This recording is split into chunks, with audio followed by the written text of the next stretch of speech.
ప్రియుడు రాసెను ప్రేమలేఖ, వాక్యమనే పరిశుద్ధ ప్రేమలేఖ. ప్రేమతో నా యేసు రాసెను ప్రేమలేఖ, వాక్యమనే పరిశుద్ధ ప్రేమలేఖ. ఆ లేఖ చదువుతుంటే నా ప్రియుని తలపులే నాలో నిండే. ప్రభుని ప్రేమ లోతు తెలిసి నా యేసుపై ప్రేమ పొంగి పొరిలే.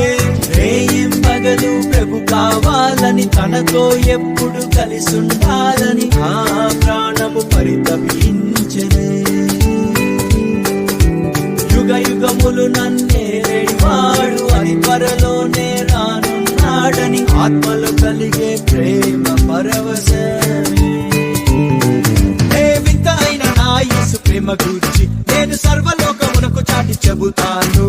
యేసు రక్తమందు శుద్ధులైన వారే ఆ ప్రేమ రాజ్యమందు ఉందురంటాను. ఇదే కదా ప్రేమంటే, ఇదే కదా ప్రేమంటే. ఈ లోక ప్రేమ కాదు, ఆగాపే ప్రేమ.